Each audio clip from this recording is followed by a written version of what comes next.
It's time for another one of our Carolina Bed and Breakfast visits, and this one has an art gallery. Welcome to Pittsburgh, North Carolina. We're here at the Rosemary House Bed and Breakfast and Kindred Art Gallery. We're going to visit with Heather and Jamie Buster, and well, they've made the Carolinas home, and we're glad they have.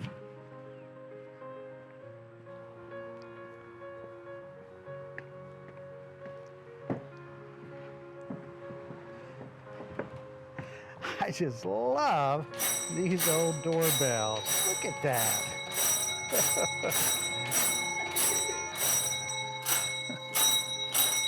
Hey, Carl. Hey, Jamie, how are you? Good to see you. Thanks for coming. You're welcome. Welcome to the Rosemary House. Thank you. Did you hear the doorbell? I did hear the doorbell. Very well. Thank you. Well, this is such a wonderful treat. You know, I love old homes, and old homes that have been turned into B&Bs are especially special. Tell me about this place. Well, this is the Rosemary House Bed and Breakfast. Right. It's been warm and welcoming for years. I mean, it was built in 1912 by Logan Womble. Okay. And we're only the fourth owners. So it's been boarding home and a bed and breakfast now for 20 years. Boarding home for 30 years before that. So wow. When you and Heather finally made that decision, you were like, okay, this is something we're going to do. What type of conversation was that about who was going to do what? Because you are running the business. Heather might tell you that she doesn't do a whole lot in the kitchen, but she actually has changed recipes and developed recipes, and she's the driving force behind the bed and breakfast. Right. And even in the kitchen. But you are the cook though, right? I do cook a little bit. I mean, I cook, we share some things. I primarily cook on the weekends, and on the weekdays, she does do a lot on her own. So. Right.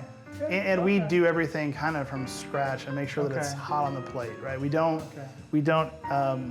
take any kind of shortcuts with frozen items and things like that. Right. So you know the value of freshly prepared food. Right, correct. Okay.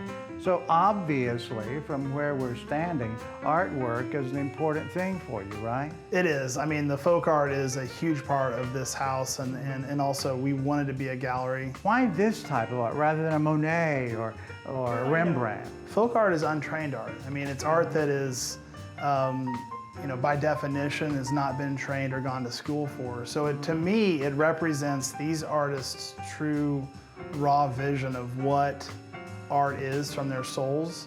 There is no rules around what you have to do with art. Would you like to see the art gallery? I would. I'd love that. All right, we'll come this way. Wow, this room's amazing, Jamie. Thanks, Carl. It's a lot of beautiful art in here, isn't it? It certainly is. Well, what I like about this room is this is where we interviewed Schaeffer. Oh, that's right, yes. Right. And we're standing here in front of her work now, and that has to be a special thing for you to have Schaeffer, one of our most renowned artists in America, here in your gallery. You know, Cher is an amazing person, not just an artist. I mean, she is an amazing artist, but to get to know her and to know how she makes art, what she does, to see how she does it, but also just to get to know her as a person. I heard about the Rosemary House through Charlie Fry. Yeah. And Charlie said, we both think it's a great honor. We get to go down to the Farrington Folk Art Show. While we're down there, we stay at the Rosemary House Bed and Breakfast. It's Southern hospitality at its best and some of the South's best folk art.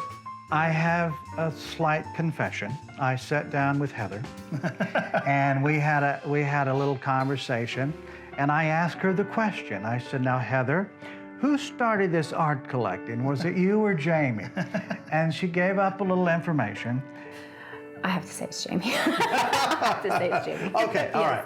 So, all right. So now that we've got that square, yes. So Jamie is addicted to the acquisition of new folk art. Yes. All right? Yes. Did you come here with the idea that you would open a bed and breakfast? No. Yeah, we happened to be driving by, and we just saw the house, and it's just such a beautiful home. And then and it's on various websites when and just doing Google searches for Pittsburgh. And then the minute we walked in the door, it just felt so peaceful. And and that's overwhelmingly what people say, is that they just immediately kind of just feel calm and relaxed. And we've actually had a few people ask us, can we just come and just set up shop for the day and just work in the dining room? So, nice.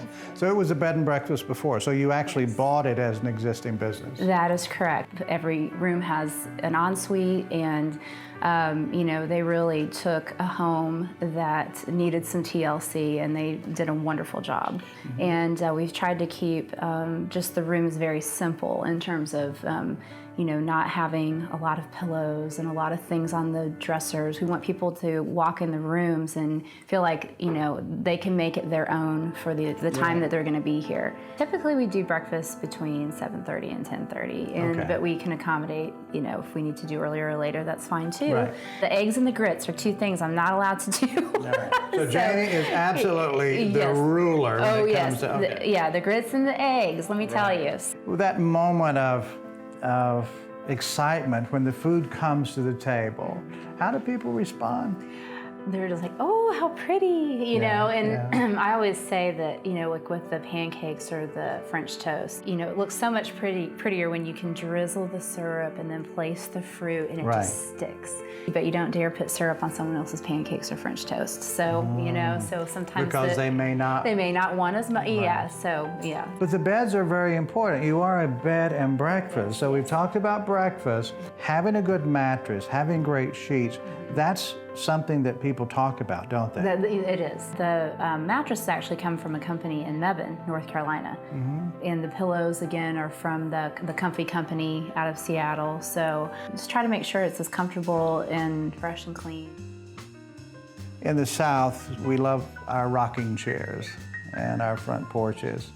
So tell me about your front porch here. People just love to go sit on the front porch with, you know, a glass of lemonade or some tea or some wine or some whiskey, you know, so, and just enjoy kind of watching the people go by. It's a good place to relax. It really is, yeah.